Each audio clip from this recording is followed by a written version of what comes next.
When you first hit the bottom of a climb, the temptation is to stamp hard on the pedals. You're often excited and the adrenaline is pumping through your body.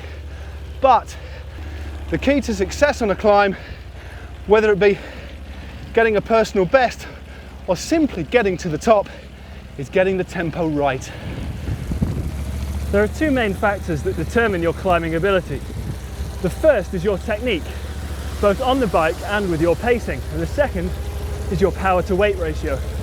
Unfortunately, there aren't too many shortcuts for the second aspect, but there are plenty for the first. For longer climbs then, it's important to stay seated for the majority. Get out the saddle from time to time for comfort and sit back down again as soon as possible.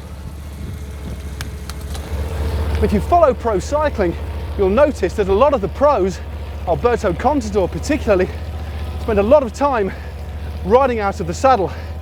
But this takes experience.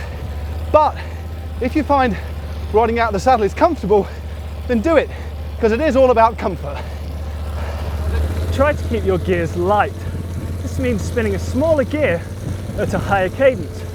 It might feel good to do 60 RPM for short bursts, but for much longer than this, you're going to risk compromising your performance over the duration of the climb.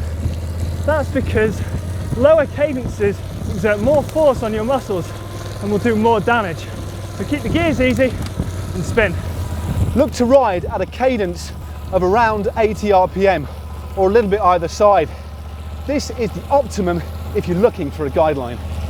Try to keep your upper body as relaxed as possible. Keep a light grip on the bars and ride on either the tops or the hoods. This has got the dual benefit of not exerting your body in any way apart from your pedaling, and it also means that you can breathe easily. And also, don't grab the bars too tightly. Want to be as relaxed as you can. I'm sure that most of you know already, but never climb like this.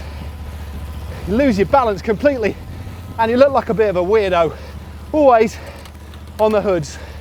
Swing the bike nice and easily. One of the other areas to work on is more tactical, pacing.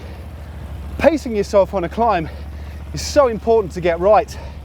Very, very easy to get yourself into the red. Now as a guide, if I go into the red on a climb, I reckon I lose about 25 to 30% of my power output, plus the time it takes to get back and recover. So make sure you pace yourself right. Finally, and this is something that we alluded to at the start of the video, sometimes climbing is all about power to weight ratio.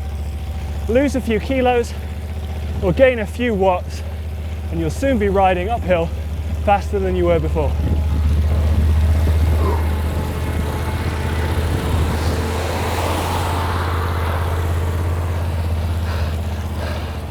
Again, don't go into the red.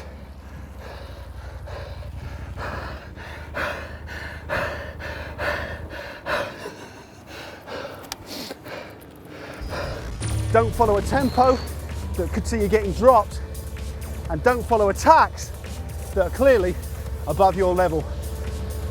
You sit in,